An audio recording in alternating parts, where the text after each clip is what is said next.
Go for it. And we're live. Hi. Yes. This is Scott. Hello, Bowman. everyone. Hello. And this I'm is Sam Jones. Hello. Yes, he is. We're friends. I am in Boise, Idaho. And Sam? Although I'm in Coventry in the United Kingdom, or England. So through the magic of the internet and StreamYard and YouTube and whatever else we're doing, we're on. So this idea goes back to my good friend Kevin Hinkle, and who a lot of people in the AFOL community know, adult fan of Lego. And he used to do a thing called Backlog Fridays, and he would get together six, sometimes eight, but usually six builders. But then a lot of other people would actually join in, ask questions, and it was a conversation. And we would talk about what we were building. We would grab a set, something we had intended to build, and talk. And I really remember that quite fondly when I could join. And I thought, I've got a bunch of friends and that we could build together with and kind of carry on that part of the tradition.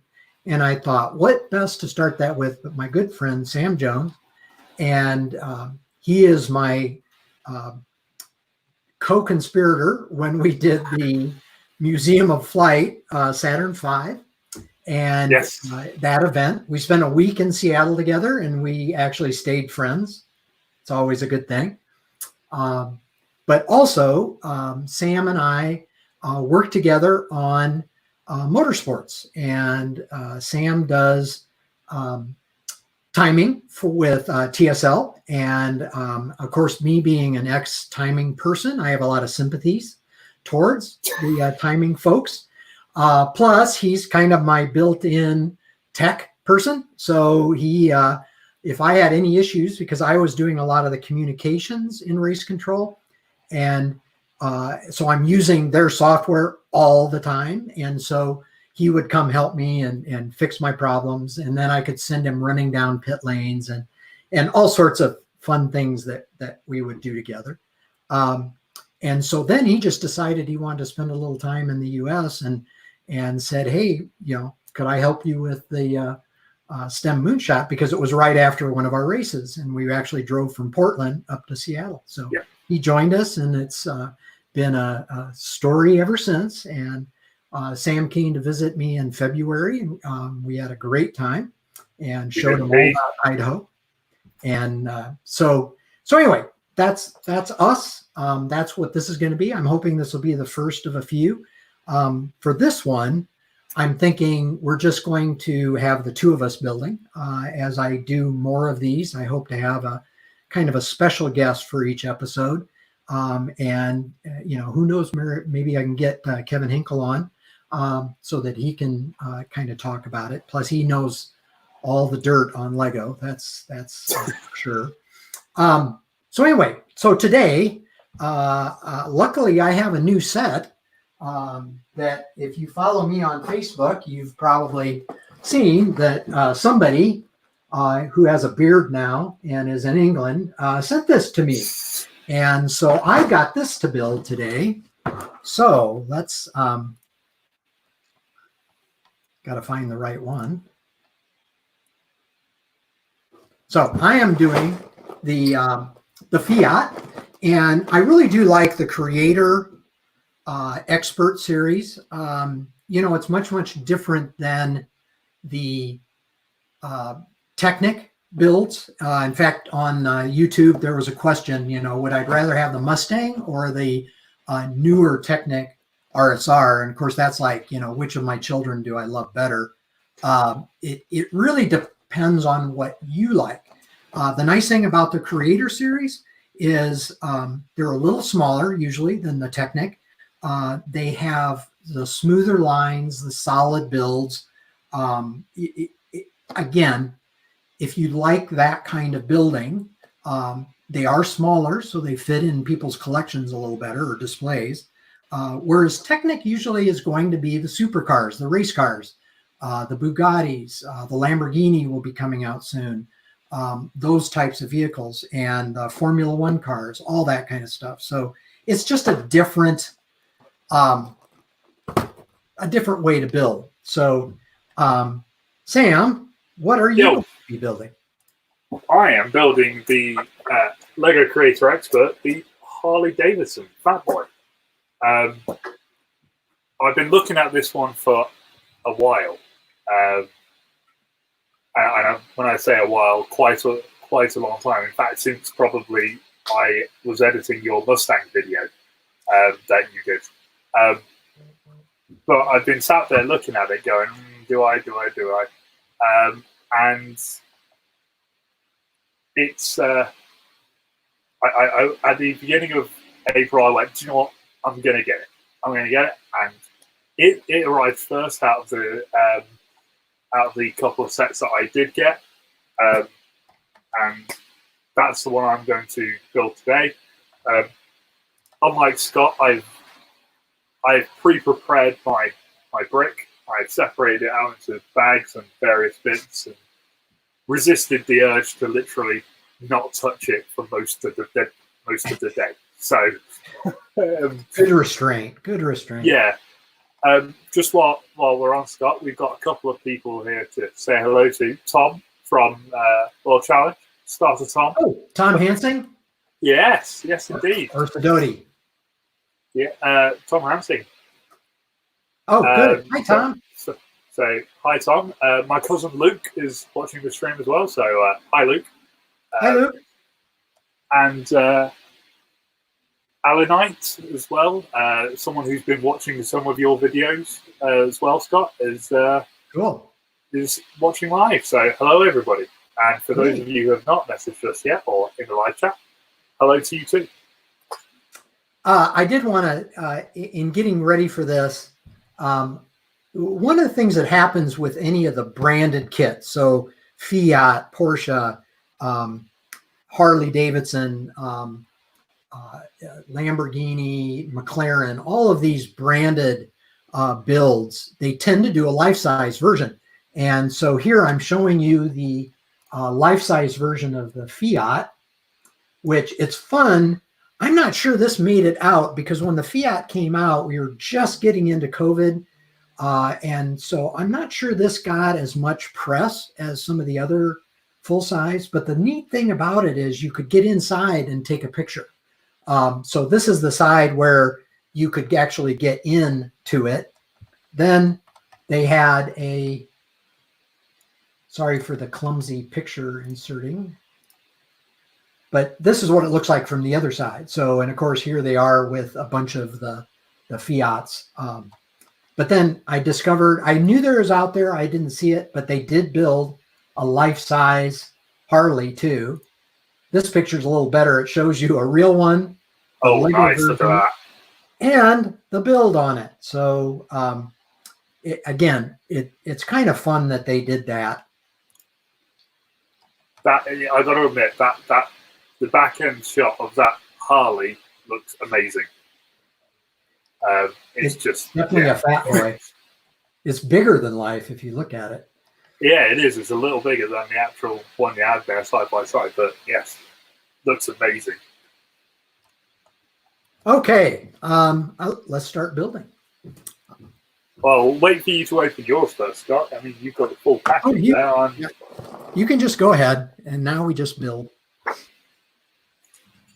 Sam's so the one thing I like about the creator sets, and I'm sure Scott will chime in on it, is the instruction book itself.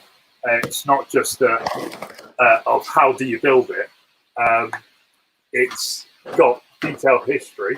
Oh, if I hold it up correctly, of the bike itself and the company Harley Davidson as well, and a nice little timeline as well. So you can, but it's not just a building a tiny Lego toy. It's also learning about stuff as well. So I've got 4 bags or 4 parts to my bike. I've got the engine block, I've got the rear end chassis, the front end chassis, and then everything else to make it look pretty. So I'm just going to crack on.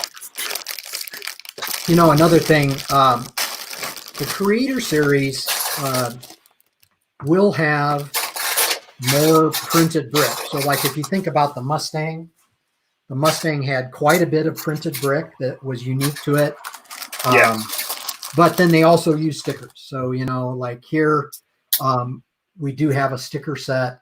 I knew that the painting was going to be a sticker, but then they usually give you a couple options on the license plates, that kind of stuff. So, but I'm sure there's going to be some printed brick in here. I already know what my printed brick is. My printed brick is the Harley Davidson logo on the side of the bike. Oh, cool. By the way, I just for some reason didn't realize this kit is going to be a bonanza on Bricklink for people that like the light yellow. Look at this light yellow. And there's probably the same thing with its red.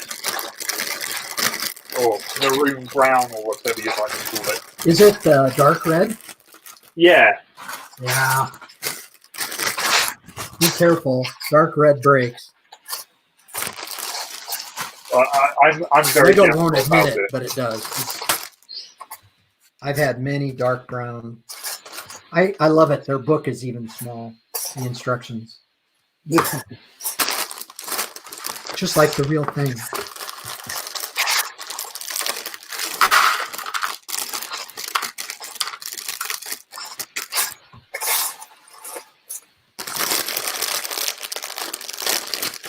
So, Sam, you're in your bedroom because you share a flat, right? Yes, that's correct. Do you spend a lot of your time in your room, or do you get out and about? What do you do? Well, currently with the whole lockdown and everything like that we currently have in the UK, I do spend a more than substantial amount of time in my bedroom, let's put it that way. Because it's not like I can go very far or do a fat lot. So I am familiar with the four walls of this bedroom. Well, of course, my wife is working from home, and she's her office is upstairs. Oh, yes, yeah. Just right above me. That's where you stayed, Sam. Yes, yeah, I remember. And so we have a little more room, but we try to get out for a walk. Or Tracy gets out every day for a walk. Yes. Every so often she drags me out because I need it too. Yes, you do. And then, of course, we were going to the grocery store. Today I'm going to go pick up groceries because, again, it's free now. You can just drive up. Usually you text in and they come and bring it and put it in your boot, right? Put it in your boot. Yes, yeah, not the trunk. Or the hatch, in my case. Yeah.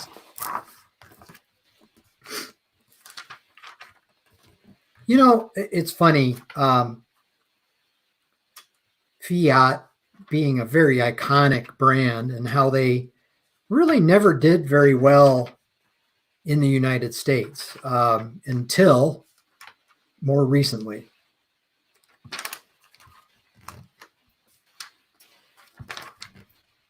Kind of like Renault. Renault was here for a very, very short time in the United States. Yeah. In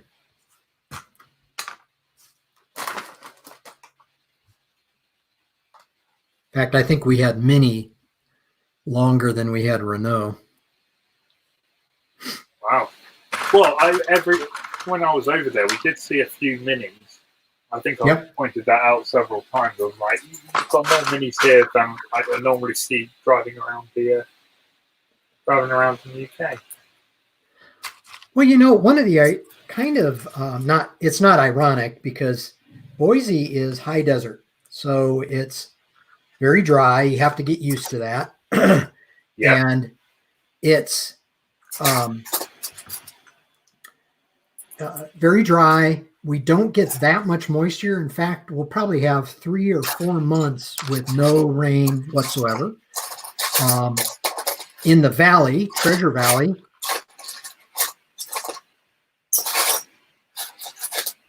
it's rarely snows, and when it does, it goes away so fast. So there's no use of salt or any of that kind of material like you would have seen in all the time in Iowa or other locations, that kind of thing. Yeah. So there are just tons and tons of survivors, which is a term that they use for cars that have not been restored and yet can be 40, 50, even 60 years old. So I've seen some Austin Healey 3000s. Just saw an MGA yesterday. Oh, very nice. Out to eat. So, but yeah, there's a huge car culture, kind of classic cars, and then of course trucks, lots and lots of trucks. You saw that. Yeah, everybody's got a truck in America. I don't think it matters where you are in the country in America. I think everywhere I've been when we were over there last year doing events, everybody had a truck. It's impressive.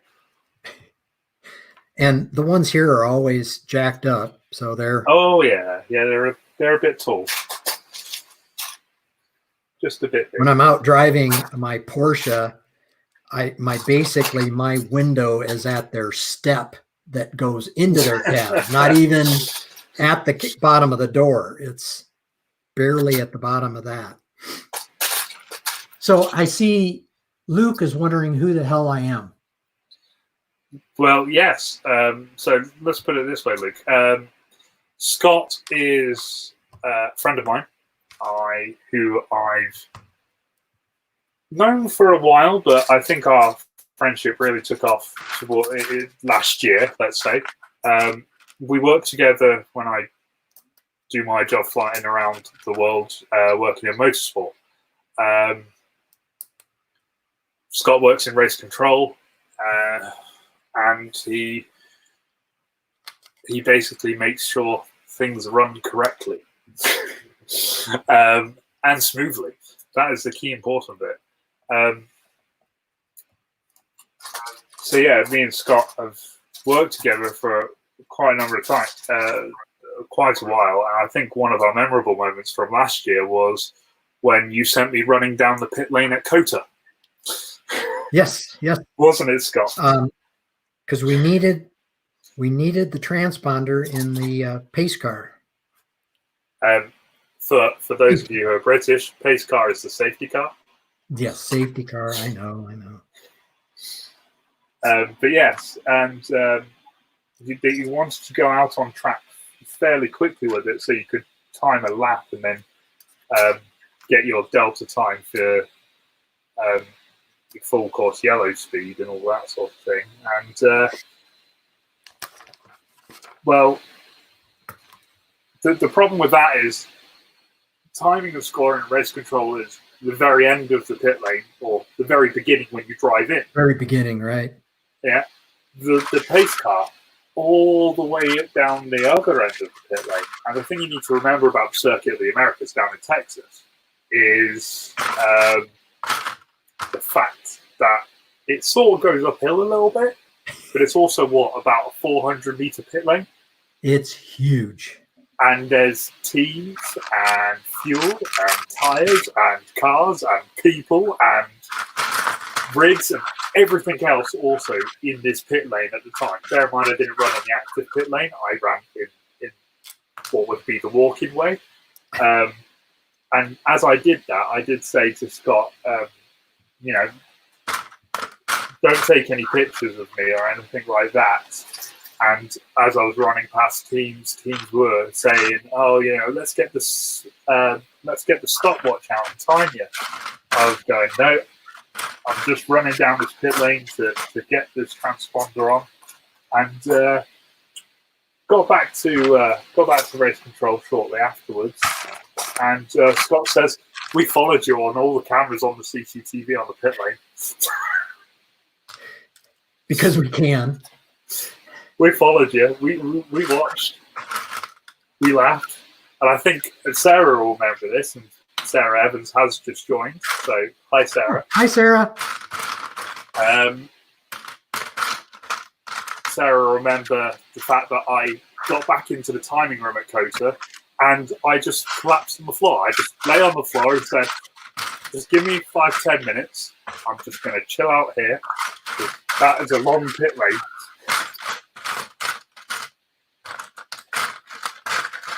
So that is one of my earliest memories of Scott making me do lots of hard work.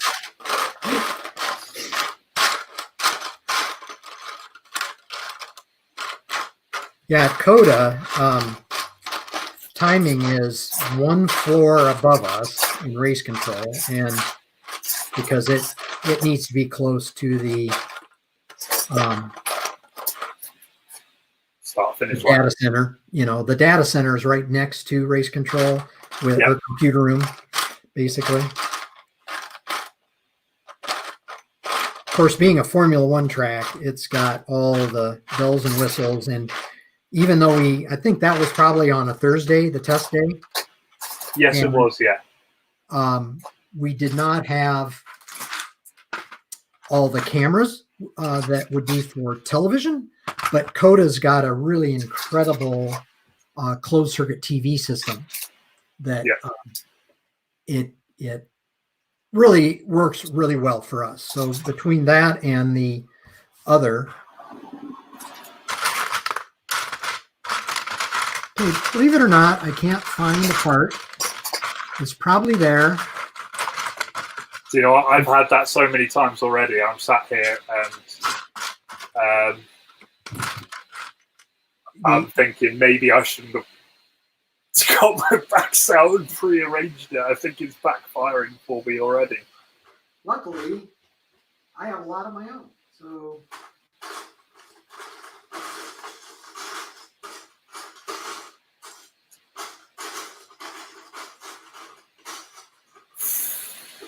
all right, I need the red bit and the black bit.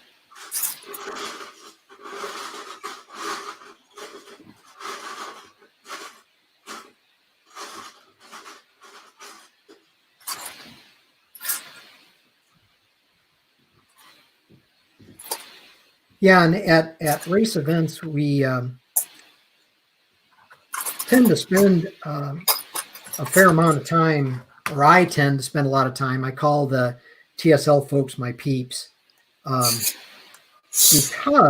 I'm normally, because of results and getting stuff to the stewards and the race directors and whatnot, I'm often there pretty late, and so is timing. And so then sometimes I'd get a ride from you guys just because my ride had already left, or I let them go because I didn't want them to have to wait for me. Well, yes, and we've always got things to do and sort out, unless it's Portland when me and Dave Caldwell had that absolute blitz round the track. Yeah, and fair play to Kyle for driving the med car there as well. When he was driving Dave round, we did very well to be off the track in the prescribed time limit that Brian Hughes gave us. It was quite impressive. There's the neat. We're always,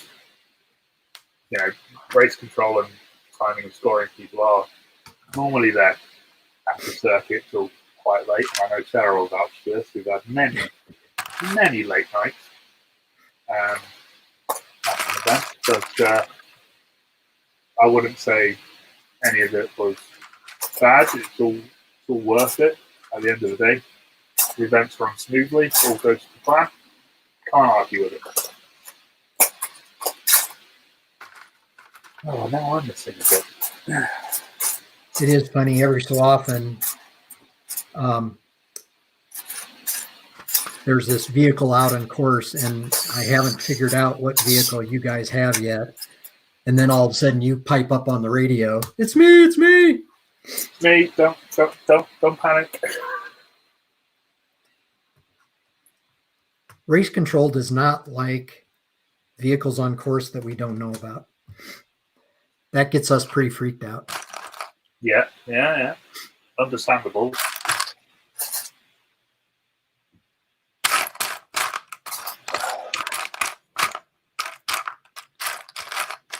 So is your dad doing any climbing, or just what's his exercise that he can get?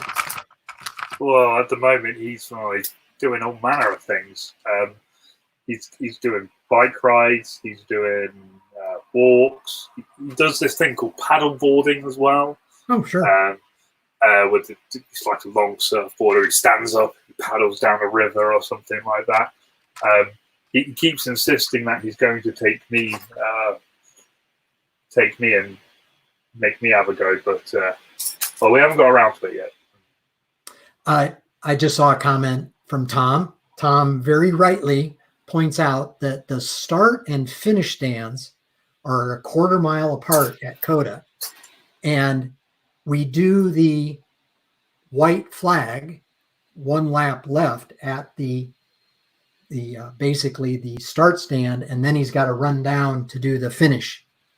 I do remember that. Yes, he also has that problem of he does running a long distance in a short space of time. So yes, we appreciate that, Tom. Tom is our starter. Yes, and also Tom does a very good job of keeping an eye on the equipment underneath the starter's gantry that we put there. So sometimes we have a high-speed camera that takes lots of pictures as cars go past, so we can make sure that the transponder time, the beam time that we get matches the right car. Tom looks after that because every now and then sometimes it does like to make loud noises or beeps and says that it's going to go offline. Tom, the hero that he is, lets us know when that happens. That's that. Your loved and much very old computer for your finish line pictures.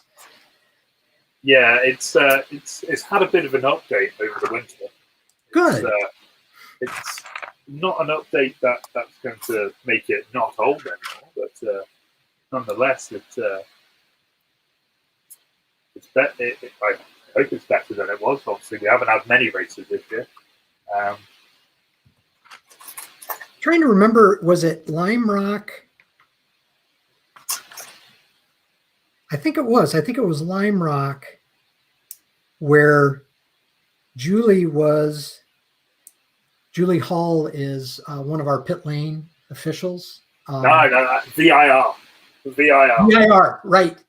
And VIR. she was doing pit in, and the start finish stand is right at the beginning of pit lane.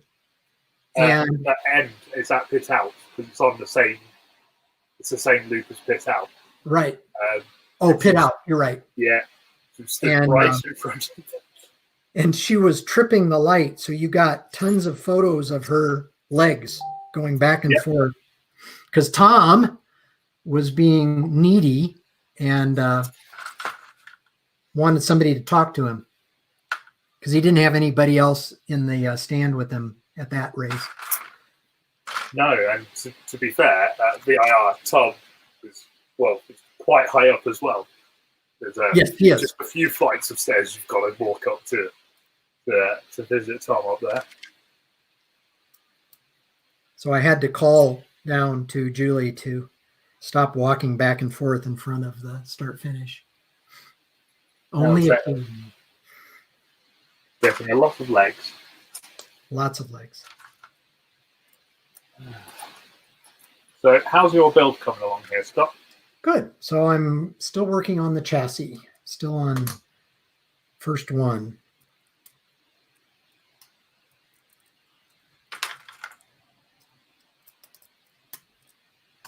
I don't know if people watched. I'll show this again, but so something I've noticed more recently is Lego has been using, I call them axle, but they're really meant for, or at least I think originally meant for putting wheels on vehicles. And in this case, they used it in order to hold together the Technic one-bys that then create a much more solid frame. And that's something I've been seeing a lot more of in the past couple, 3 years. And it really makes those bricks more versatile and more useful in different things that you have to do. Yeah.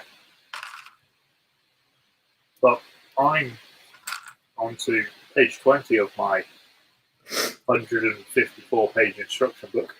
And it looks like I'm about to start building the engine block. Can I come say hi to Sam? Yeah, you're on camera. My hair is all crazy. Hi, Tracy. Hey, Sam. What are you How are you? I'm building a big motorcycle. Oh, nice, nice. Did you have to clean your bedroom for this event? I can neither confirm nor deny that rumor. I can't think. He cannot confirm or deny that. Oh, okay. It may have already been tidy. It may not. I don't know. I think of you every day because every day I log on to this website that shows the numbers in each country of the virus and a graph, you know. And I remember texting you the day that England had its first case. Yeah. And it's just, I mean, the last time I looked, I forget what it was. Tens of thousands now. Yeah, it's a little bit crazy over here, but you know what? It's nice to be able to do stuff like this, make it a little more bearable. I think is the is the right wording. Yeah. I'm glad you're doing. Thank you for sending Scott the kid, and makes his birthday a little happier. It's going to be kind of a ho-hum day here, frankly. It's his own fault because he put in an email that he really wanted it, and I was like, "Great, that's a good birthday present idea. Why not?" It's not as exciting as like sending you both to Monaco or something, which was our original plan, right? But or at least I'd come over and try and work an event in England. That was our. Yes, yeah, that would be good. I'm glad we didn't have a bunch of plane tickets and race tickets and stuff. Yes, yeah. But we'll do it again sometime. Indeed. Did you show him the little this? Yeah, I showed him that yesterday. Okay. Well, see you later. Bye. Catch you later. Bye. Everyone, that was my wife, Tracy. Unshowered. I wasn't going to say that, but I hope they inferred that from the hair. Yeah.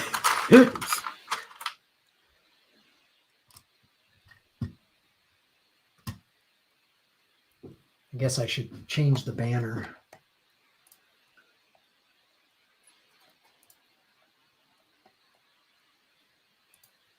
Okay, so we're supposed to remind you to subscribe to my channel. And my producer told me to remind you to like this video as well. It'll be recorded and available. I hear your producer's a great guy, you know. Yeah, he is. There's a lot of got cool some videos stuff coming out. Yeah, tell everybody what videos you've got coming out, Scott. Well, I've got my very good friend Joe Mino with Brick Journal. He gave me a couple of his kits, and so I'm doing a kind of a review video. We had a couple audio issues that aren't bad enough to redo it, but hopefully you'll forgive us or forgive me. I used the wrong microphone, and so that's a fun one. And then we've got the what is the other one? A behind-the-scenes tour. That's right. My tour of my studio, you're seeing a bit of it. But I give a full tour and kind of talk about some of the things that are around and some of the history behind some of the stuff in here. And since I'm 60 years old, everything's history now. On that note, it is Scott's birthday. It is. So everybody can wish Scott a quick happy birthday. And I will do it again. Happy birthday, Scott. Thank you, sir.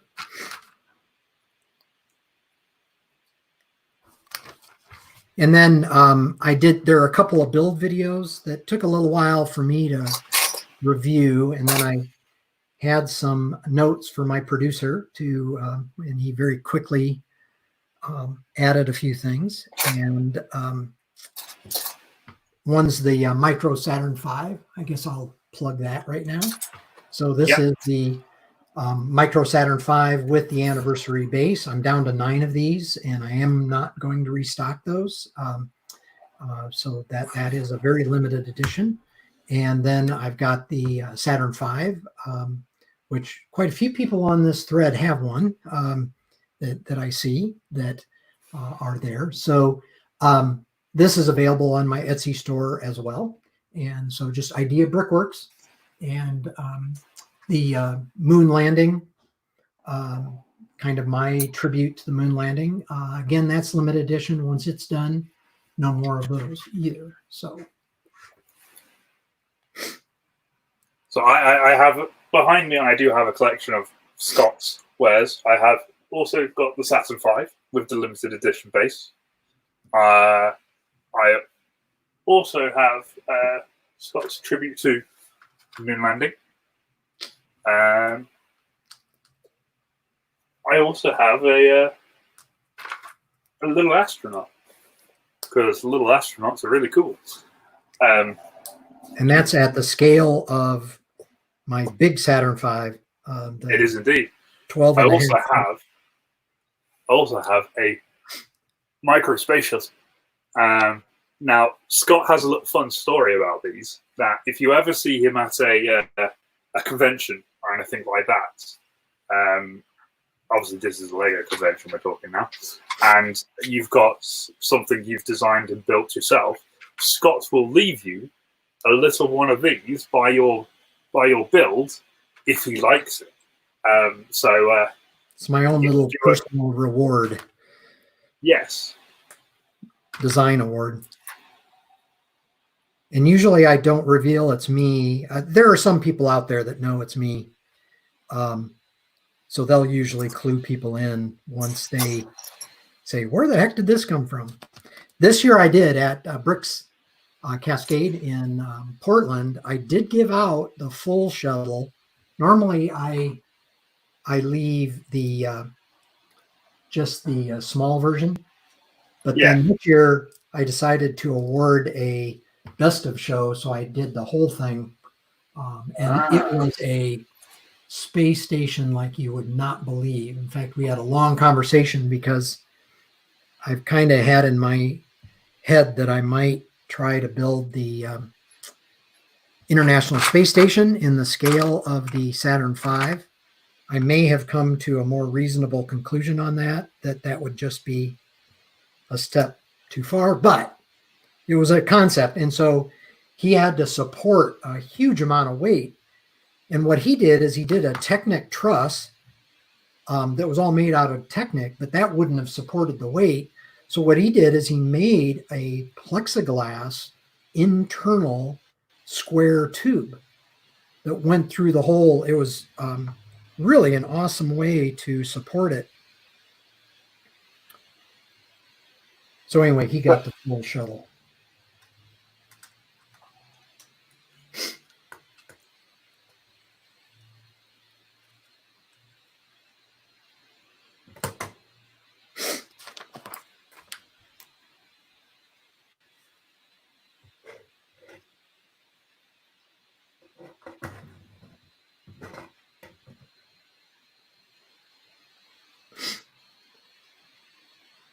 You know, another color, I don't know, I can't remember its official name, but even there, I'm sure this is a filler brick.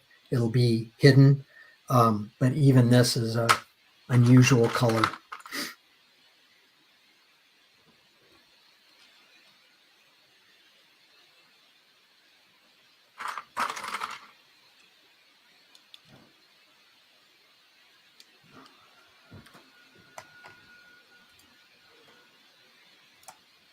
I did mention my Etsy shop here. I should put that up on the screen for a little bit. Again, I don't have everything that I make yet on there.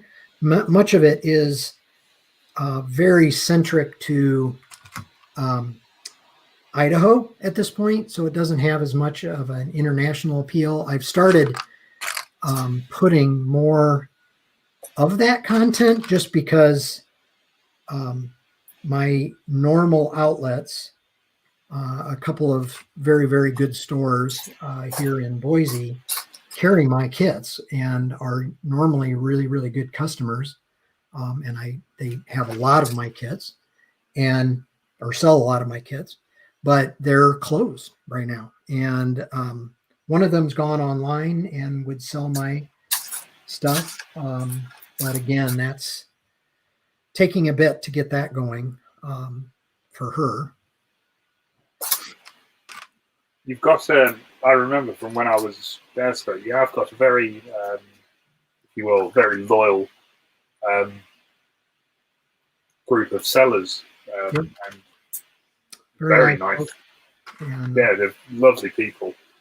From when that distributor. Millie, yes, Millie is runs Repop, which is now on. She has her own website, so repop.com, and she's got an e-commerce site. But if you're into pop culture, this woman has it. I'm not kidding. And a lot of it's getting online now. She's willing to ship anywhere, and she's a small business here in Boise. She just does a wonderful job, and she's going to be the future home of the Boise Saturn V. I was going to say, this is a fun part, and this is kind of a new, it's not new for this set because I've seen it before, but it's a half round, 2-plate high, curved brick would be it. And it's a 1x1, but it's 2 bricks. So it's 2/3 of a brick tall. And they've also got that now in slope, which is kind of useful for really, really small houses. I've seen it used that way. So it's a fun piece. That's the other thing we do, Sam, is if you find a particularly fun piece, is bring that forward. I haven't found anything fun yet. However, I am getting onto the design of the pistons and the build of the pistons inside the engine casing. So this could be quite fun because I know they like to do cool things with that, like make them move and it's the V-twin, right? The classic V-twin. Yes, yeah. So are there a lot of Harleys in England? Do you know what? There are. There's a lot of Harley-Davidson shops, let's put it that way. Because there's a lot of there's especially around here in the West Midlands. There's quite a few dealerships. There's one over in Birmingham, but myself and a couple of colleagues went down to London for what's called a motorcycle show, and we were representing the company, so we were engaging with potential customers and things like that as well. But whilst we're there, we were having a look at some of the very pretty motorcycles that were around. And whilst I was down there, one of my colleagues can actually drive a motorcycle already, so he was very much enjoying himself. As for me, I can't. However, I did end up sitting on a motorcycle and suddenly kind of fell in love. So I think I'll be going for doing my bike license and like that once everything gets going again. Ooh, let's see if I can.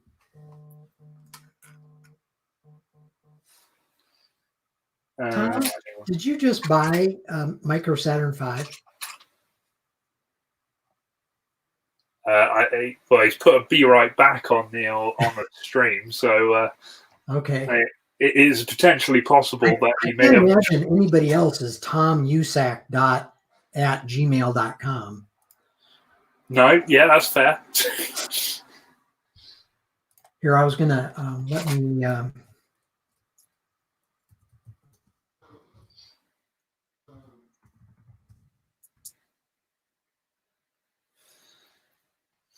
There it is. Do a little advertising for, because I know this is on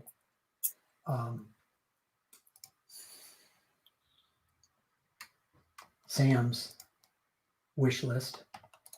Oh, are you putting up what I think you're putting up? Yep. Oh, I tell you what, this isn't just on my wish list, Scott.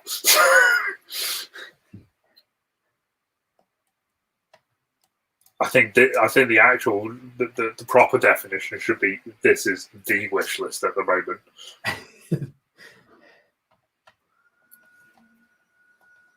Okay, so this is coming out. Is this going to be in April 1st? Do you remember? Now I can't remember the June 1st. June 1st. June 1st. The Ducati Panigale V4R, an absolute specimen of a motorcycle. For those of you who know your motorsport, Ducati are obviously prevalent in British Superbikes, World Superbikes, MotoGP. However, this is a bike I'm very familiar with in the terms of the model is based on a championship-winning bike from British Superbikes last year. So the Ducati Panigale V4R was ridden by Scott Redding in the British Superbike Championship, and I'm probably going to get points for remembering all this and talking about it. And he rode it to victory last year, so the British champion on a British in a British Championship, and there was some fantastic racing last year, but he absolutely mastered the control of that bike. And that bike's phenomenal. It's just so quick. This year, it's Josh Brooks will be hopefully when we get going, will be riding it and showing us what he can do with it. Although last year he was very, very, very, very, very close to taking that championship win away from Scott, and hence why the racing was very good. So we shall see what happens this year, and one of the reasons why I can't wait to actually go back to work, as daft as it sounds. I know people are going to be now sat there on the stream going, "You what?" But yeah, I really want to go back to work. The annoying thing is, we went out to Spain and to do the pre-season testing for British Superbikes, and that was at the end of February. And then, literally a couple of weeks later, that was it. Lockdown started, and you're like, "No." Right. Yeah, I remember seeing your posts from Spain. Yes, I always like to point out I'm traveling. But what do you use? Life of a Timekeeper is what yes. Your hashtag. Yep. And the good thing is I'm now not the only one who uses that. I've managed to get several other people using it as well. And it makes for quite interesting viewing. If you're ever bored, obviously on Instagram you can just follow hashtags and have a little look at what's going on those hashtags. And yes, one of them you can just see lots of pictures of me traveling the world.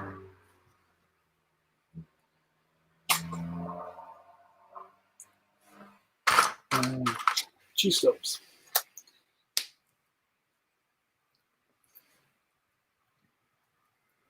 Yep, I'm just finishing the back bumper. Oh, very good. Have you got much of a recognizable chassis yet? Yeah, it's. You can tell it's going to have wheels. Now, this is something I normally do.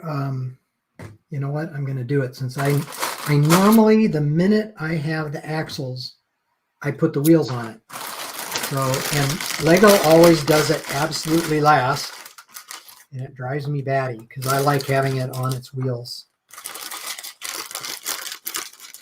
So I'm going to look ahead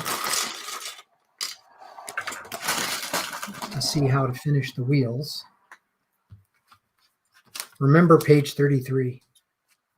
Page 33.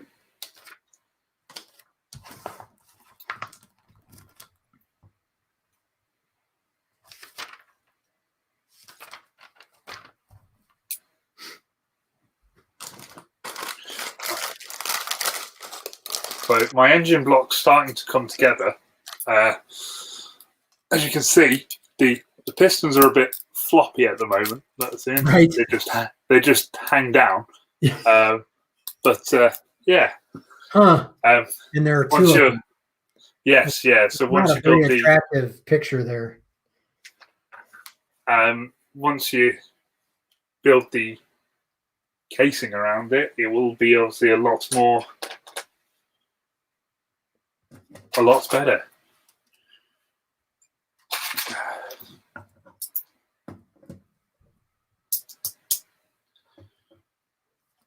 Oh dear.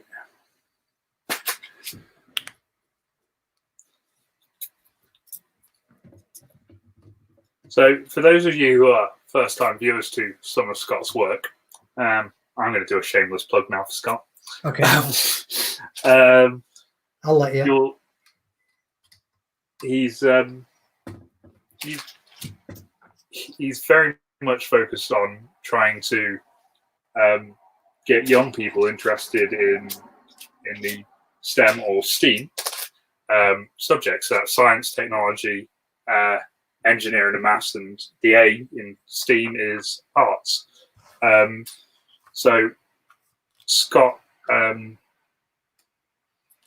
likes to make sure he promotes that when he does his big builds. So if any of you are, like I say, new to Scott's work, make sure you head over to his channel and have a look at some of the stuff we did with the Saturn V rocket. Now the Saturn V rocket was 12 foot, 34,000 bricks, and 7 days of hard work, solid hard work. It was definitely something I would do again, in a heartbeat. But it was a lot of hard work, but it was so worth it to see. What was it? Over 1,000 young people, Scott, we had? Yeah, over 1,000. Over a course of, bear in mind, we were there for 7 days. The young people that attended this event with us at the Museum of Flight helped us build a rocket in 3 days. 34,000 bricks built in 3 days. And speaking of which, I have on my custom-made duck over here one of said brick from the rocket that we pulled out. That was a problem brick. So I keep that as a little memento of the event and everything we achieved. On that note, like I say, my custom duck. Scott got me building stuff when I was at his house in January this year, and I decided to build my own duck. His first mock. Yes. And why did you build a duck? Well, the company I work for, TSL, as we've been alluding to, we get around, we travel the world, and we go lots of different places. Now, Sarah, who is also on this in the chat on the stream, has told me many a story of her travels around the world. And one of these stories referenced a duck. I'm talking a plastic rubber duck, and this became a team mascot, if you will. At an F1 test, the duck was pictured, was photographed by a journalist, sat on top of one of our timing beams at the start-finish line. I think it was, Sarah will correct me if I'm wrong, but I think it was Barcelona. I want to say Barcelona. So the ducks existed since 2008.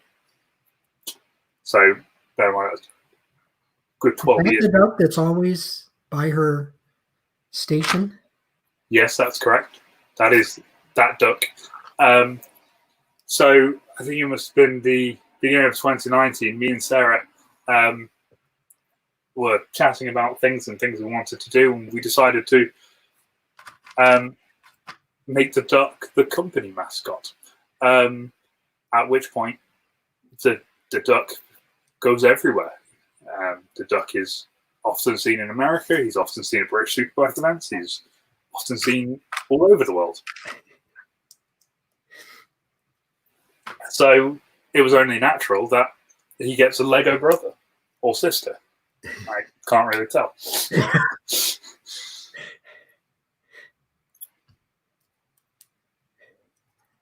I'm making the engine right now, or the representation of the engine, which is in the boot. Oh, it's in the boot, is it? It is. I'm glad you're using the correct terminology. Well, I did own my first car was a 1960 Morris Mini from Canada, of all places. From Canada? Did you have to drive it back down to the... No, we got it from Minneapolis, and it was not running. I had to restore it. This is how smart my dad is. I was going to say was, but is. I was really into cars and wanted a car in the worst way. So when I was 14, he bought me a $600 Mini. Yes. That needed to be fully restored. So from that point on, I spent most of my money and a heck of a lot of my time on restoring that Mini. And so that kept me out of a lot of trouble. So it was quite smart of him. That was a good investment on his part to do that. That's a very clever idea, yeah. Ironically, I bought my first Porsche 914 before I got the Mini finished. So I got my license and I was driving at the time, but had not gotten the Mini on the road yet.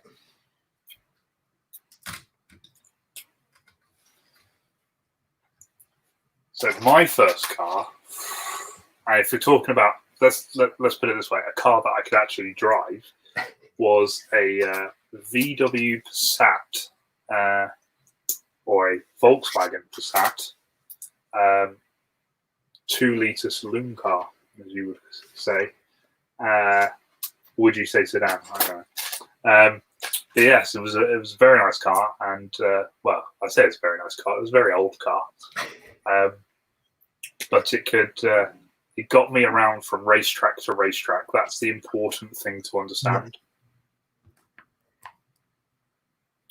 What was the first thing you did in motorsports? I mean, just were you a fan first? Always fan first. Earliest memories go back to obviously Sunday lunches with the family and watching watching motorsports, Formula One on a Sunday. That was a big thing in the family. Whether it be with my dad, step granddad, or whatever, it was a thing. We did it.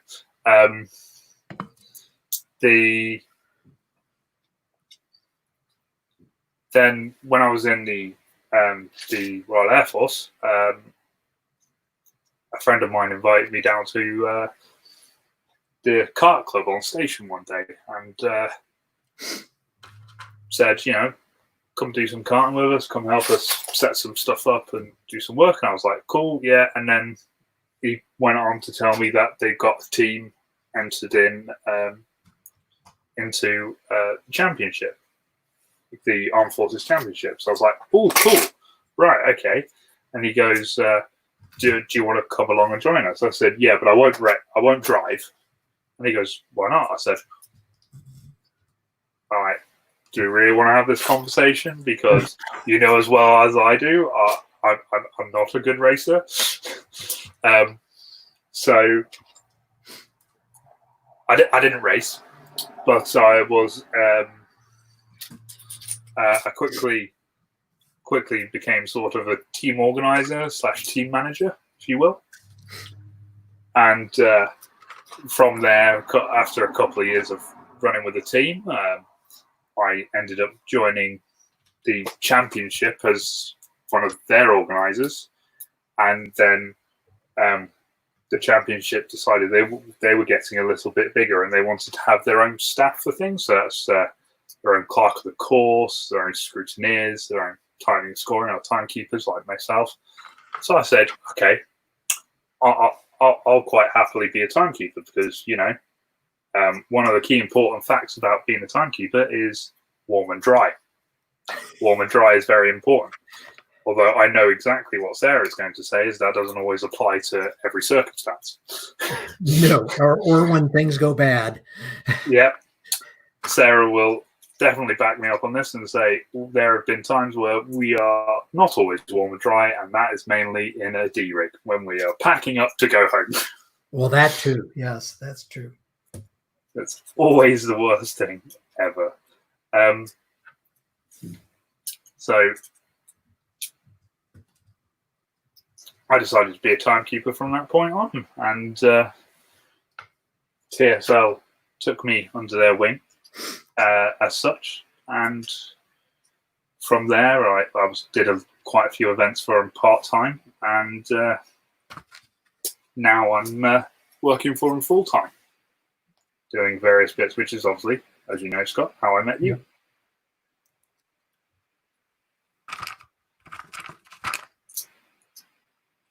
Yeah, I was a fan first. My dad and I, there's kind of an infamous story that when I was under 5, probably 4 actually, I got thrown out of the pit lane of what was Sears Point at the time. Is now okay. And of course I was on my dad's shoulders, and my grandmother had lived in San Francisco, and he loved cars. He loved sports cars from his time in the Air Force. I think the Air Force breeds a lot of sports car fanatics. Yep. From all over. Argue with that. And so that's kind of where it started. And then I got into SCCA, Sports Car Club of America, and we did quite a few. We'd go to events, and our big one was usually the June sprints at Road America. That was always in June on Father's Day weekend. And so it became a tradition, and it was almost, I had gone almost 25 years straight, actually more than that, with my dad. I started working in timing and scoring for the Chicago region, and also for the Des Moines Grand Prix, which we had a Trans Am race in Des Moines, Iowa, where I'm from Iowa, and that's where we spent most of our time. We've only been in Idaho the last 5 years ish, 4 years ish. And so started doing timing and scoring. And then we got, my mom got a little inheritance and I was at the point where I could probably, you never really can afford to go racing, but I could probably afford to run a race car for a season, but there was no way I had enough to buy the car. And so we used that to buy the first race car. And so then I actually started racing at the June sprints, which then you quickly find out that you'll spend more at the June sprints, usually on crash damage. And it's not so much that you crash as much as you get crashed into, because there are just so many cars on track, that I didn't do that for very long. But so I drove a Sports 2000 Swift, which is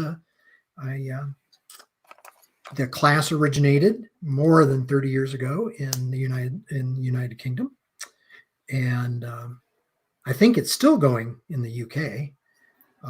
Yes, Sports 2000 is. Yeah, it's one of the series actually we occasionally get to time at a club meeting. But yeah, we don't. It doesn't really exist in the United States anymore, except vintage, which is where my Swift went. And then I became a steward. And started being an official. And a little over 3 years ago, I was invited to join SRO. At the time, it was Vision, but it was World Champion or World Challenge. Yes. And been with Race Control ever since then. So yeah, I've really been around motorsports for really most of my adult life, for sure, and a fair amount of my kid life.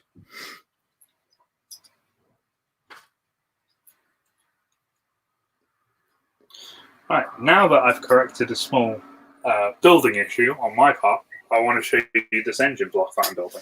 Yeah. Let me get back to the page I was on, because I had to skip back a few pages just to double check what I was doing. So this is the engine block that you've got, and as you can see there, you've got the edge of the outer casings, and if you turn the gears, you can see the pistons are starting to move, and they'll start popping out and pushing out as they go forward. And now the next part is to build the heads of it and the complete outer casing. So it's a very cool set, this is. So I think we'd just quickly answer a couple of questions that some people have got on here. Alan Knight wants to know what your biggest set is, Scott. And I think I know the answer to this, but I'm going to let you answer it anyway. Yes, the Millennium Falcon, the UCS Falcon. It is still the largest Lego set ever produced. Good question or quiz. What's the second largest? Oh, see, I don't even know that. It's got to be the Star Destroyer, surely. Ooh, you might be right, because I haven't. Before the Star Destroyer, it was the Taj Mahal. Ah, okay. So I'd have to look that one up, because you're right. Since I knew that answer, the Star Destroyer came out. Yeah.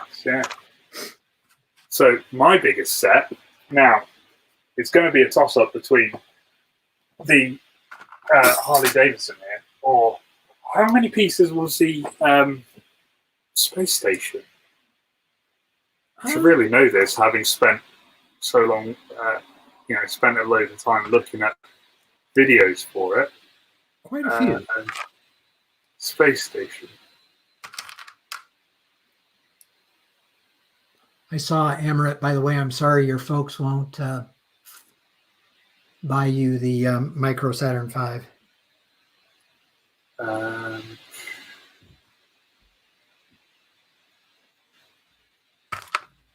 it's a very educational set. I will say that.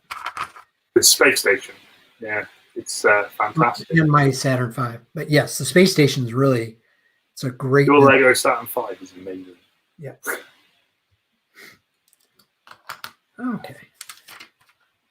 No, okay. So my largest set is this Harley Davidson Oh, it is. that I've Okay. got at 1,000 pieces. So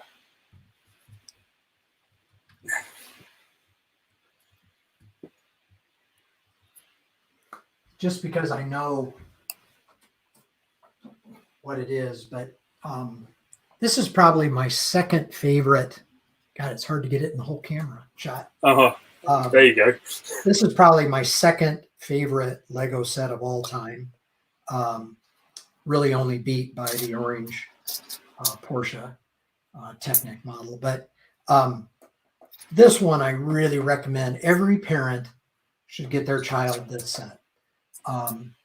Because it really is. It's a fascinating build. The build technique is really, really good. Very unique at the time. Lego has used it more recently. It's also very durable, and it comes apart in the way that the Saturn V did, and it's very educational too. So it hits every single button of a set. But there's a fun fact about this particular model is that the designers took the advantage of having 1,969 parts, which 1969 is when we landed on the moon.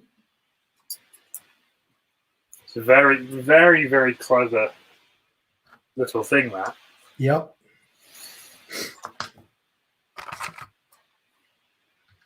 So I'm glad you've got that, Emirate. That's a great model. Night, if you want to have a look at the UCS Millennium Falcon, Scott's actually on the YouTube channel. There are 2 videos, the time-lapse build of it, and that Scott did with members of the Boise community. He took it around to lots of events and actually got people to help him build it rather than just sit there and build it himself. I think you did the last couple of bags yourself, didn't you, Scott? Yeah. If I remember rightly, which you did at home. But then there's also the review video that Scott spent a lot of time or spent a few minutes talking about what he really enjoyed from the build, and both of those are on the YouTube channel, so make sure you check those out and let us know what you think. Another question that we've got: what's the favorite set that we both don't have? Ooh. So I know what that is for me, and it's a set I really, really, really, really, really want. Is the UCS Star Destroyer. You know, it's huge.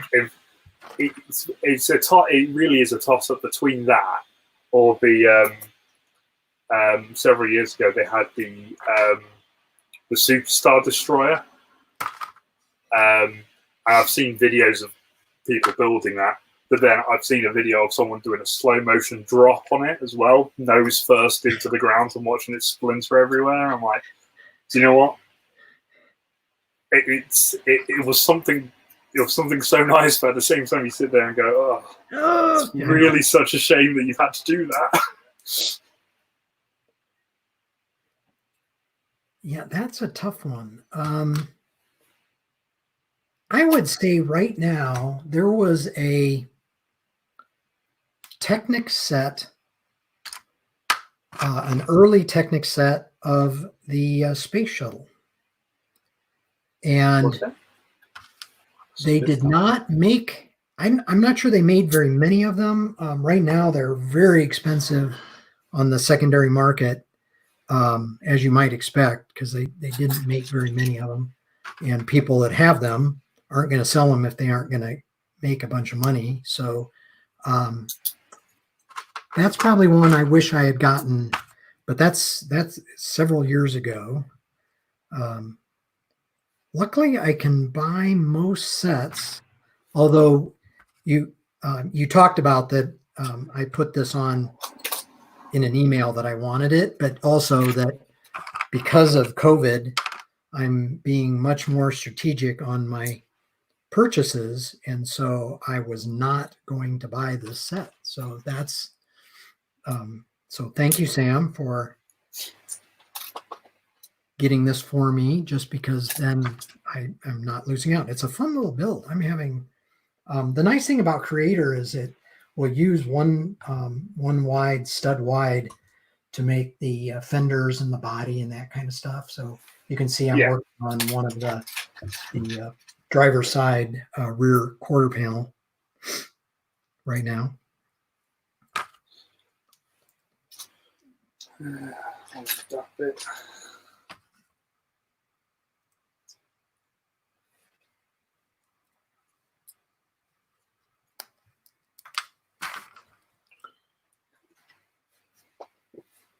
I'm not going to lie, Scott. I really do enjoy this whole this creator set. It's really, really good fun.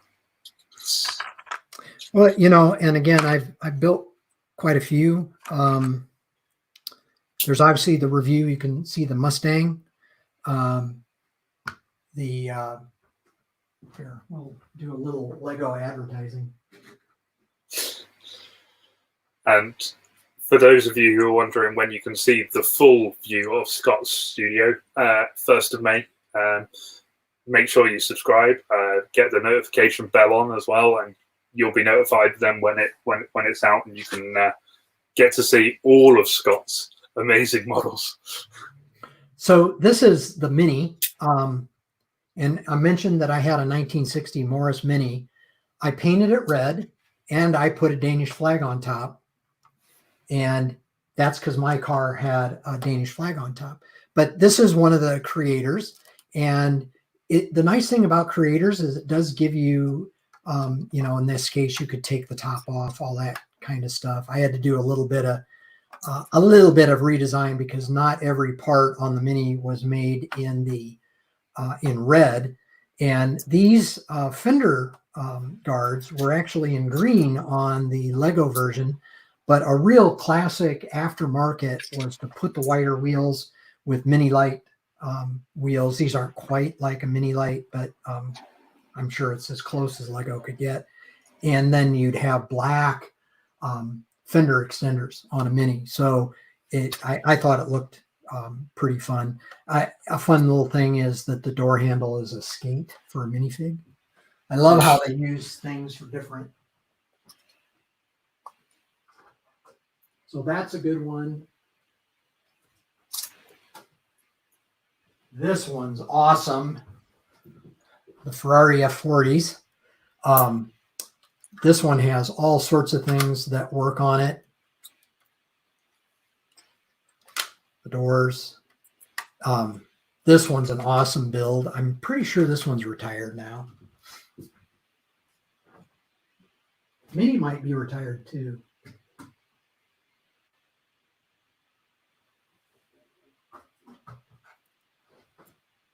Then, of course, the Beetle. Pretty nice version of the Beetle. I think the Beetle's on its way out as well. Probably, yeah. It's listed as one of the hard to find on the Lego website at the moment. So if you haven't got it, make sure you get it. I'm conscious that all we're doing right now is telling people just to buy Lego. Yeah, I know. Yeah.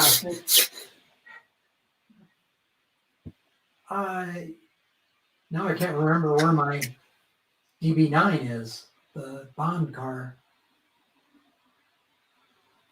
Don't spoil it, Scott. That's a good one.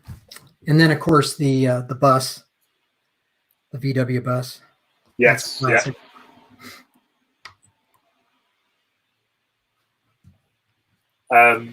Alan, if you want to see more of the Speed Champion stuff, Scott is doing a video on it that will be headed my way for editing soon, he assures me.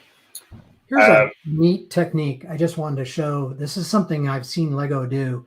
So they used a hinge brick.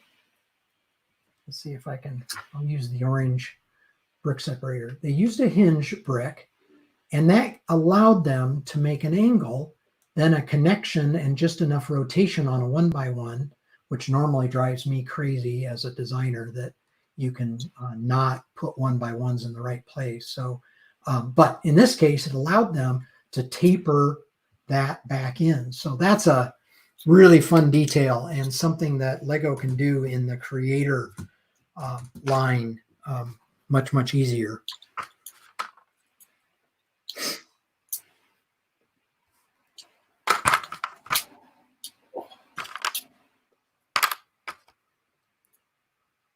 So I think I'm nearly there at the end of bag 1 now. I only say that because I'm running out of parts that would be associated with bag 1 from my little tray over here. There you go. I'm getting close too, actually.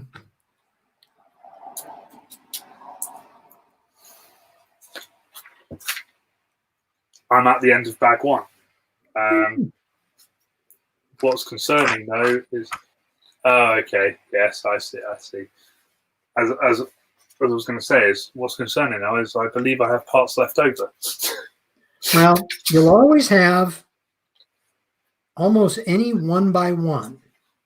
You'll have extra. Any Technic joiner or connector or piece will be something that's left over.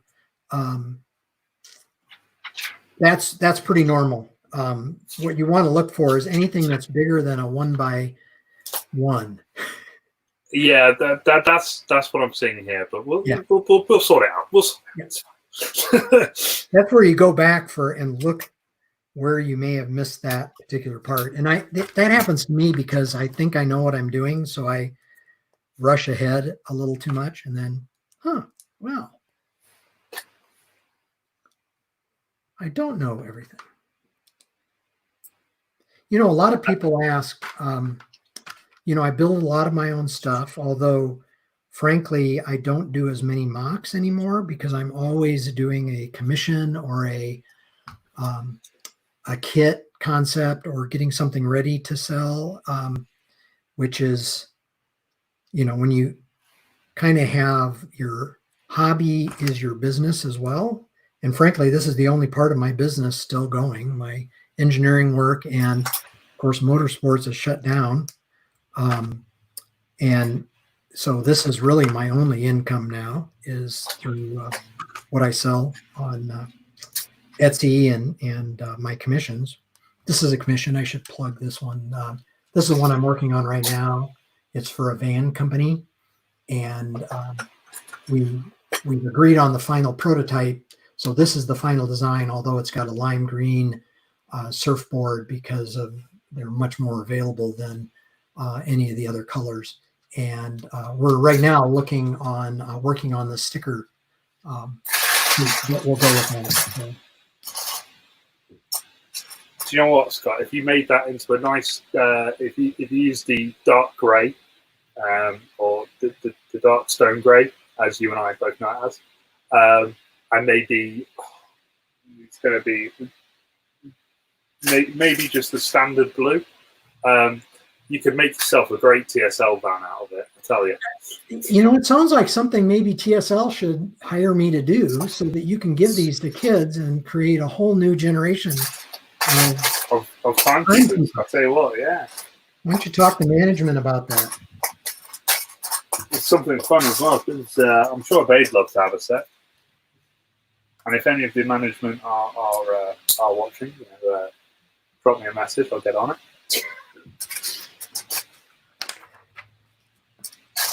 Several of the commissions I have going are for museums that are shut down right now. So they're not very active. So I've been doing a lot of catching up. I just went through a major restart through the studio and dusted. That it takes How many days? 4 days. Now I did some organization too, so it wasn't all dusting. So as you can imagine, my room has a lot of Lego in it and a lot of sets. So I had to empty each shelf, dust the shelf, clean the. I use glass as an intermediate because most of my builds are small, and it becomes. And then you dust, and then I'd reorganize, or I decide maybe something had been out long enough, so I take it apart. So yeah, that took 4 days, and then I was reorganizing brick. So I had added quite a bit behind me, which you'll see on the tour, right? Once you can see the tour, you'll see much more about that.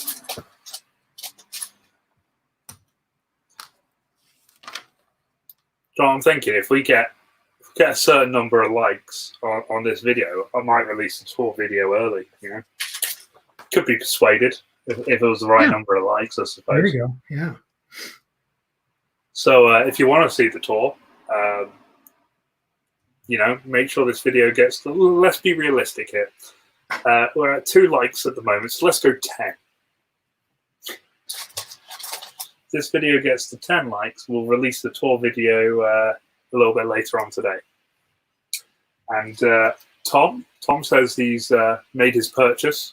I saw that. Yes. Thank you, so, Tom. Thanks, Tom.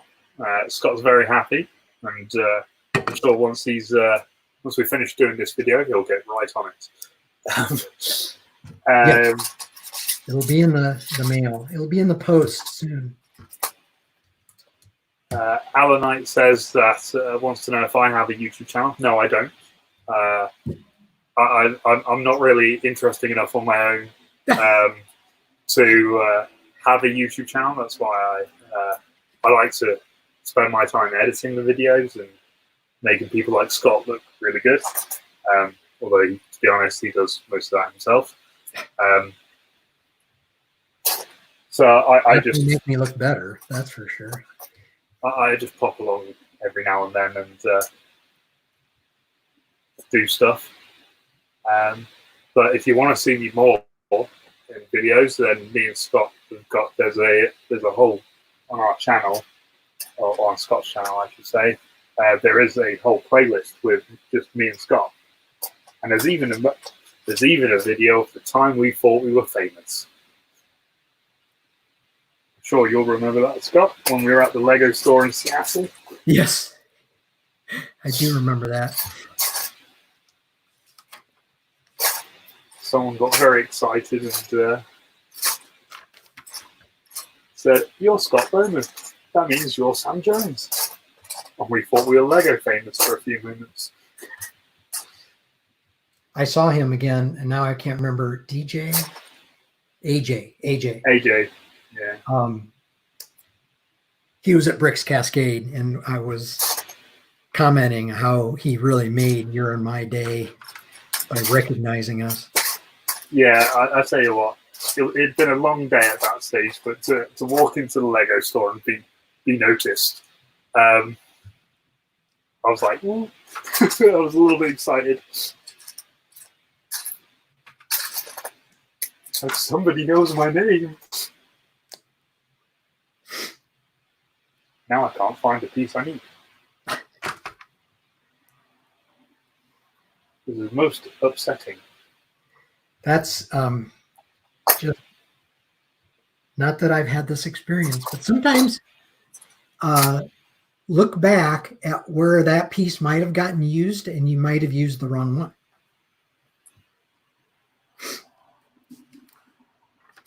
Or too many of them, or something like that. That's. Oh, it was on its side. I just couldn't see it properly. That does happen. I was expecting it to be a certain way up, and it was the wrong way up, and I was there going, "Oh, I'm just overlooking this, aren't I?"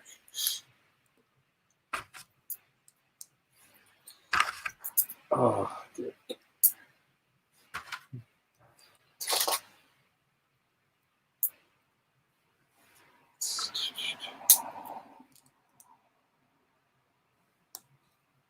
Yeah, one of the things I really love doing, and if you ever get a chance, once the world gets back to some kind of semblance of normality, is to get to a Lego convention. They're all over the world, all over the country.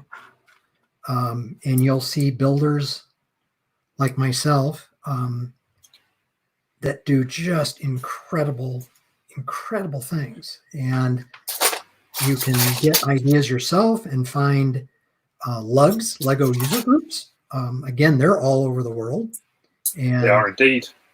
They're a great way to learn more about the hobby and being an AFOL. And AFOL, for anybody who doesn't know, is an adult fan of Lego.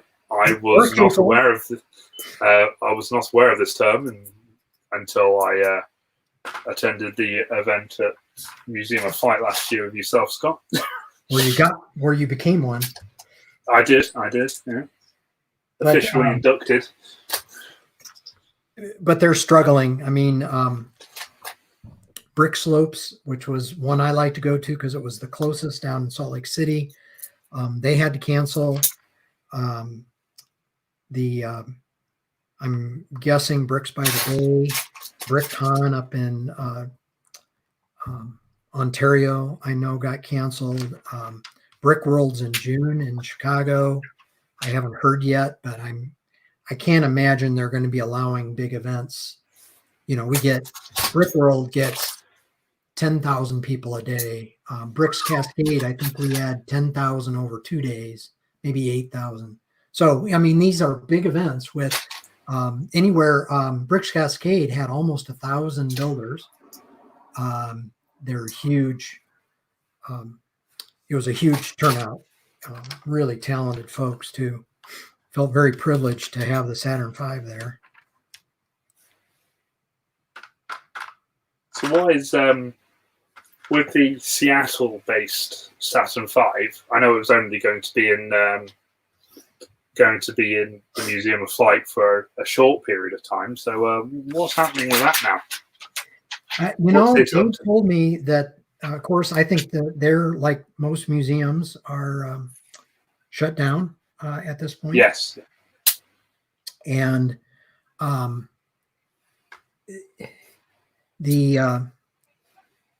apparently there might have been a disagreement between the exhibition folks and the education folks, and they decided that it's not going to be on display all the time. Okay. So it was going to go back for an education event, but again that got canceled. So right now it's in a storage unit that Dave keeps it in, and it actually met me in Portland, and I put it together and did a few repairs that it needed. And now I'm doing some design work because Dave wants some changes made. So I'm doing some redesign work to make it a little easier for the way he transports it. Okay. Which I'm happy to do. So yeah, it's not quite getting the same exposure that the one here in Boise gets, which is going to be at Repop when Repop reopens. Excellent. So that'll be leaving the Discovery Center at Idaho, won't it? It did already leave because they moved that exhibit, the Bricks exhibit, to the front voyeur, and I had already promised Millie that I would have the Saturn V at her shop for a while, and yeah, so it was already committed. Because originally it was going to end, and that's what I was planning on doing, after the Bricks exhibit. But it's been so popular, so I've got a couple other things I'm putting in there. Nothing that size, of course, but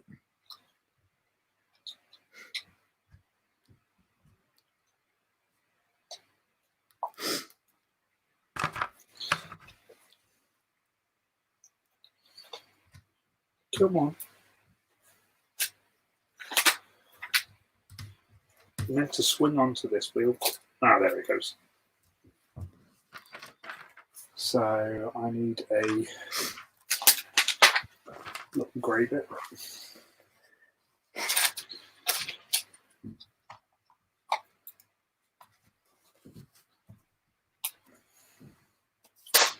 And another little grade it.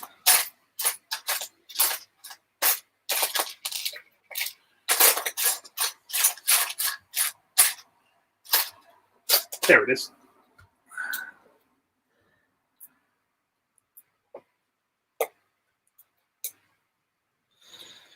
So, as you can see now, it's starting to look a little bit more like a motorcycle. Oh, yeah. With the rear wheel attached. And obviously this is Lego's. A new piece.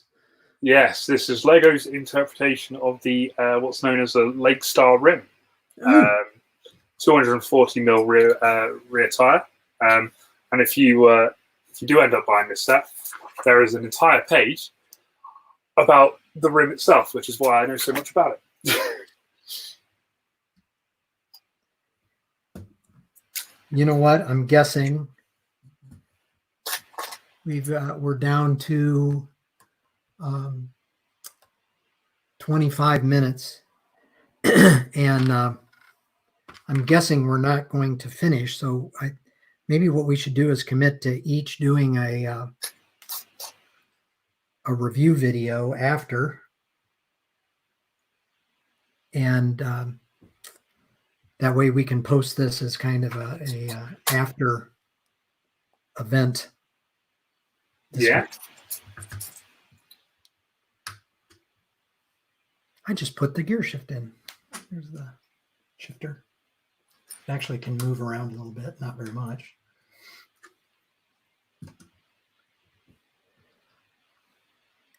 Yeah, this is where I get ahead of myself and don't, because I get excited about one aspect and just do that.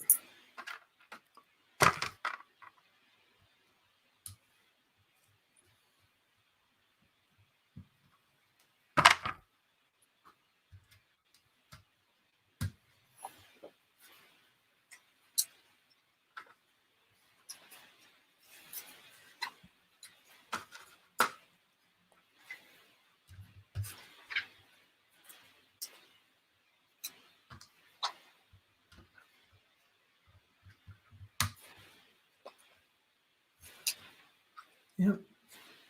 I'm guessing these are seat adjusters, parking brake, and gear shift. Now it can move a little better with the reinforcement there.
Tell you what, it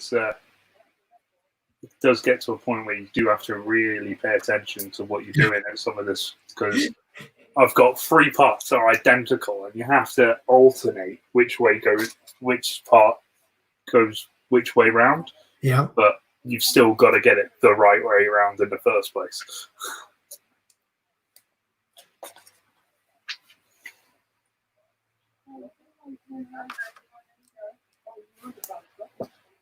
Okay, so that attaches to the bed brick.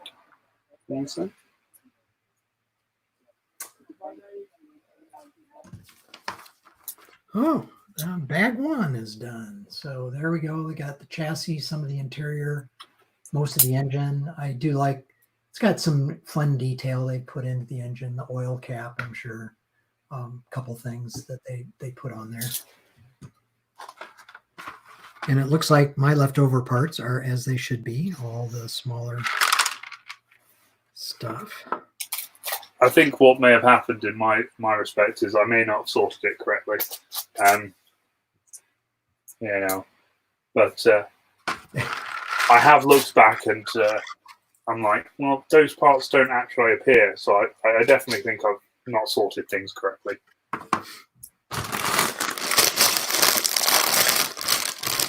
That's your story and you're sticking to it. Yep.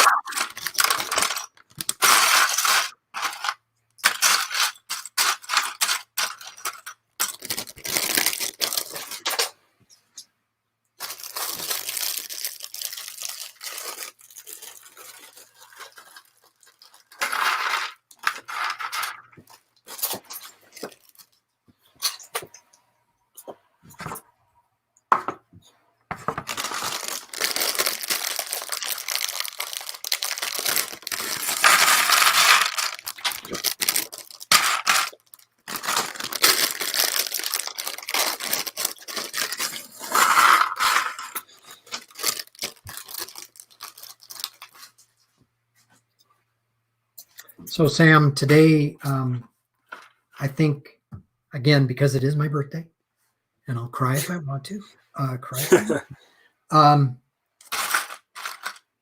I decided I want Mad Mac for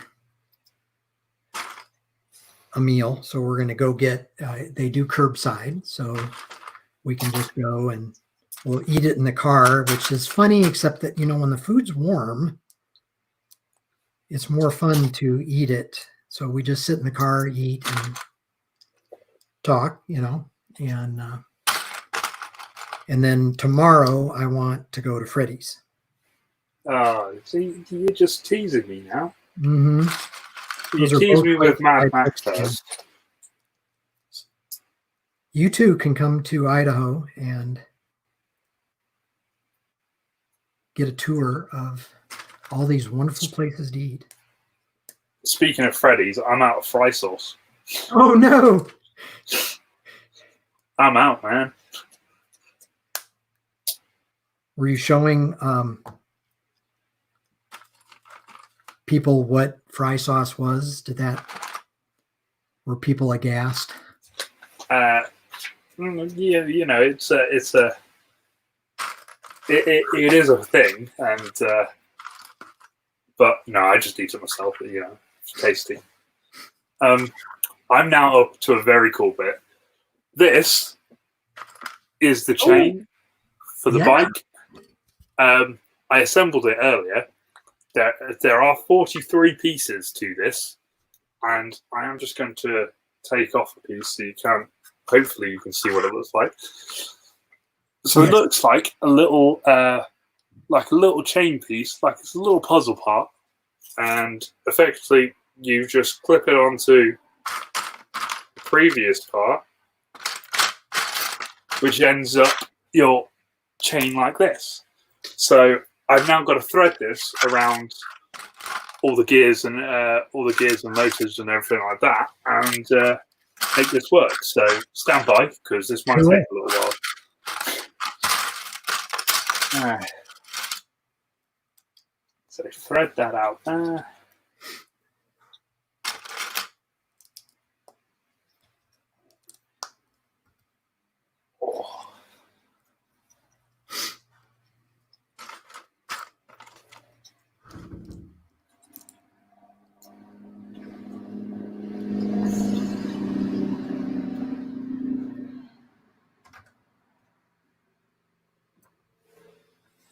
And there you go.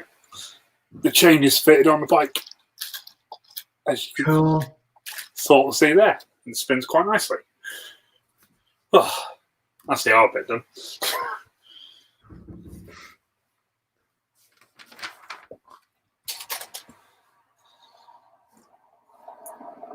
And you're not going to be zooming it back and forth at all. I'm sure. Just No. This is gonna sit you're quite gonna be nicely. very cool. I think there's even a stand for this, Scott. So I think I'll put it on its stand and leave it to it. There you go.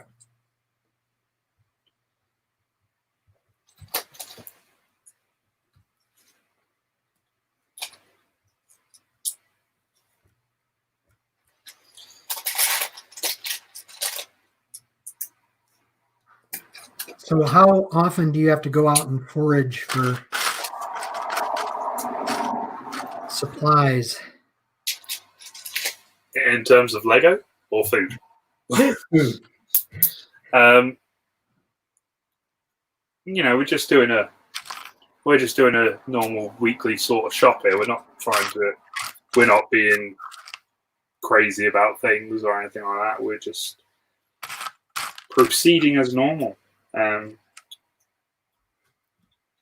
In terms of what we're doing, because a lot of places I would normally go, like restaurants and stuff, are all closed over here. So Are they doing like here? Not most. A lot of restaurants are doing curb delivery. So they bring it out to you. Is that a thing in England? nope. Really? The most you can get is delivery from like takeaway restaurants. So some places will deliver to you, but all the McDonald's are closed. Yeah, KFC's closed. The one upside to this is one of my favorite pizza parlors, if you will, or pizza joints. Domino's now delivers to my house. Wow. And they only deliver because of the coronavirus. So there is an upside to things. Thinly veiled, obviously, but you sit there and go, well. You got to take the positives where you can. Exactly. I can now get Domino's pizza delivered to the house. Very important. Yeah, we do it once a week. Again, it's not like it's that expensive. It's about the same, but we also are trying to support local businesses. Most of these are shops that aren't necessarily national. Yes, my first printed brick. It's the Fiat logo on. Oh, very cool.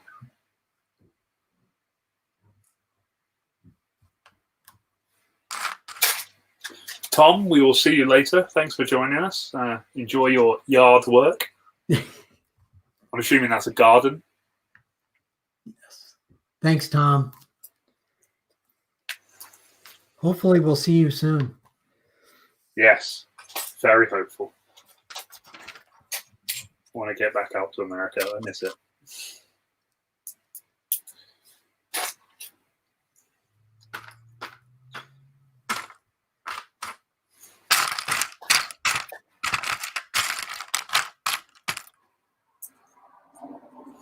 Got a nice road trip planned for when everything gets back to normal. Starts off in Nashville, down in Tennessee. Oh, so you want to come over here and like rent a motorcycle, or? No, it wouldn't be a motorcycle. It would be a car. Okay.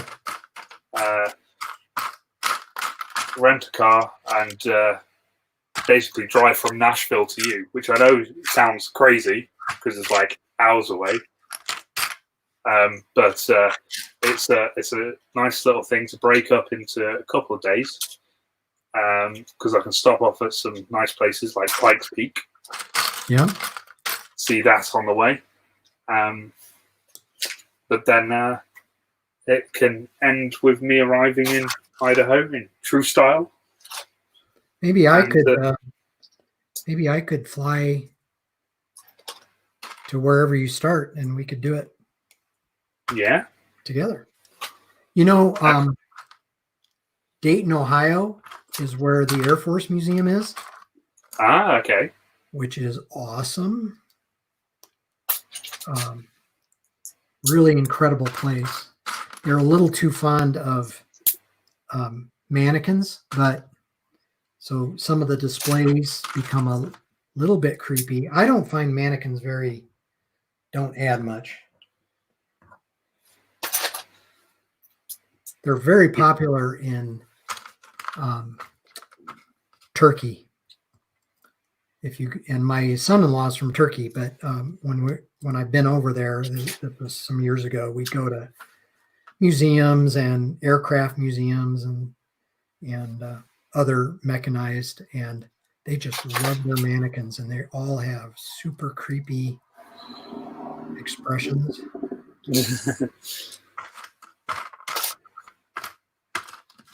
So, Luke, welcome back. For your reference, this is where I am. I've built the chassis of my bike, the engine block, and I've got the chain and rear wheel going as well. Scott will give you a quick update on where he is. I am on bag 2, and I just put in the back seat cushion.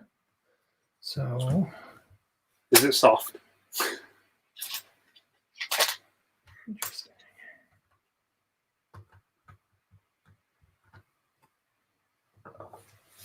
I'm using my first loss of Ready Brownie Brick.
Oh, you know what we haven't talked about was Picard.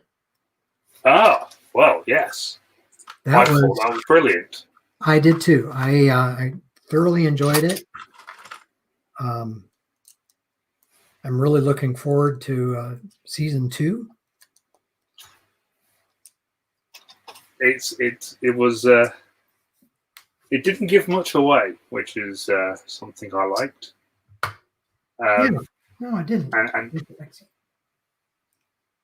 And did keep you. I did like a lot of the little throwbacks as well. Yes. I don't want to spoil it for anybody who's not seen it yet. So, yes, it was very good. Highly recommended. Definitely, everybody should watch it, even if you've never watched Star Trek before. You don't really need a Star Trek degree to watch it. No. You know, one of the things I liked, and you know, some of the Will Wheaton did a.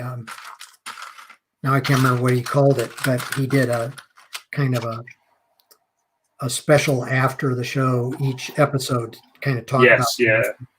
One of the things I did like is that, you know, just about everybody had a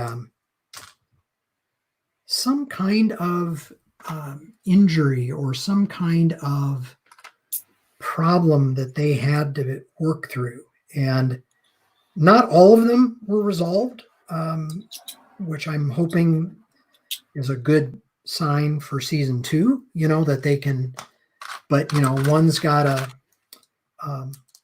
very competent but has a substance abuse issue. Another one had quite a traumatic mental breakdown, basically, and caused her to do really something pretty horrendous that she now has to live with. And it's just going to be, I think, a more honest portrayal of people and the complexity of people. And sometimes, if I have one complaint about Star Trek, it's always been an optimistic program, right? It's always, I think that was Roddenberry's thing. Yeah, it was. He always wanted it to portray the good in things and the way life can be, when we all quite know that life isn't always that good, and there are a lot of deep-seated problems. And one of the things I really liked about it was Picard and 7 of 9. There was just a tiny little bit at the end of an episode, or towards the end of an episode, where they both just stood there, and Picard said to her, and they were just talking about their time being assimilated. Mm-hmm. And I think just that tiny little bit is there enough to say, they've never really gotten over it, the pair of them. No. Here's a very interesting new part. What's that? A connector, but then it's got a curve to, I call them grabbies, but I've never seen this before. It's part of the seat assembly. Oh.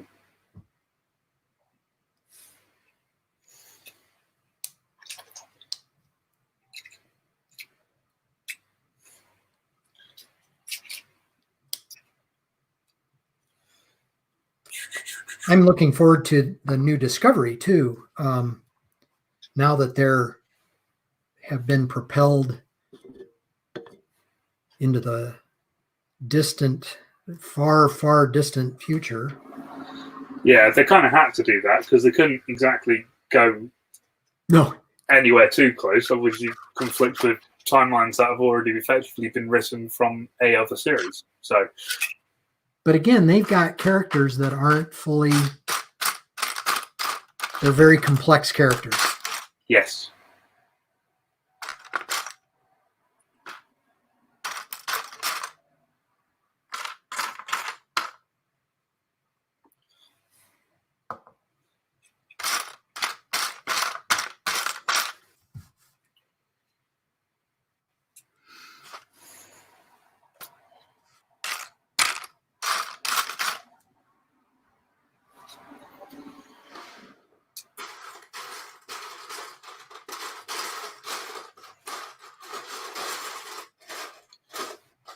Are you having to rumble through your stash to find stuff, Scott? I am. Again, because I have so much, if I can't find something, I just move on. That's cheating. It is cheating, and then the part will show up later. Exactly. Although, interestingly, that axle piece did not show up. I think that might be a legit missing piece.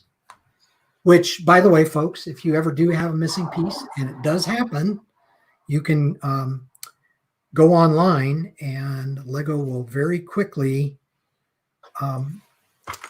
replace it. Yes, it's a very good thing being able to.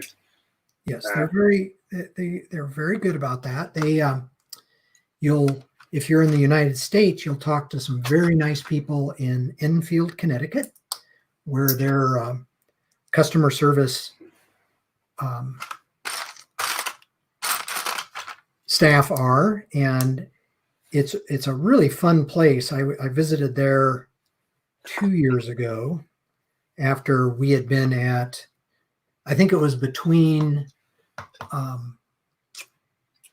Canada and Lime Rock. Okay. Oh, yes, I remember. And so I do remember you saying. Got a very good friend named Paul Schaefer that works there, and Kevin Hinkle lives there, so I got to have dinner with him. So the call center has, not only do they have access to online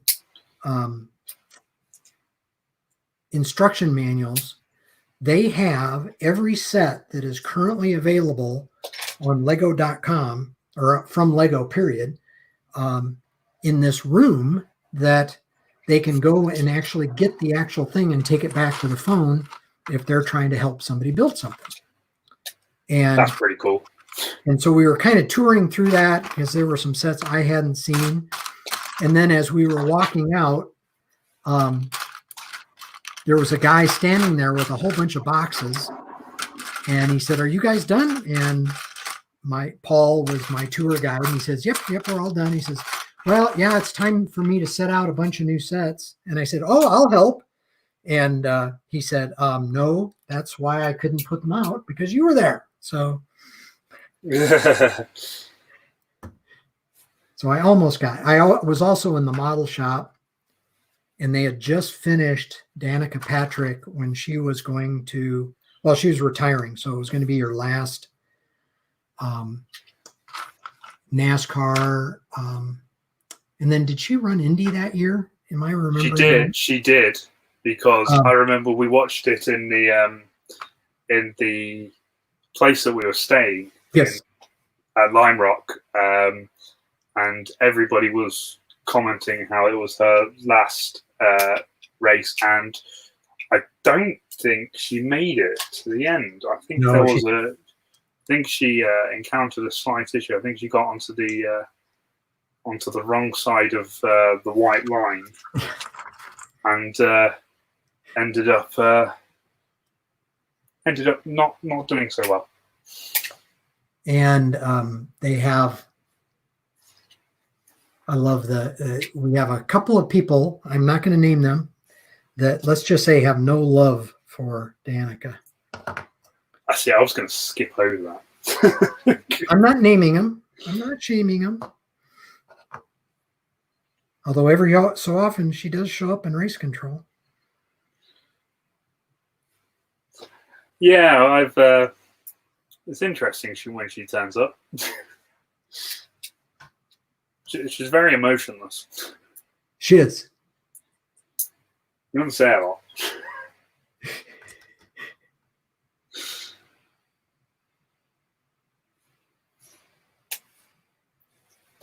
Well, I noticed that our time we're actually over a little bit. So we're losing some people. I guess what I'd like to do is say thank you for watching. Look for more of these sessions, and hopefully we'll get some other guests, and maybe I'll try to do them at times where Sam can still join. He's got to buy more Lego so you can.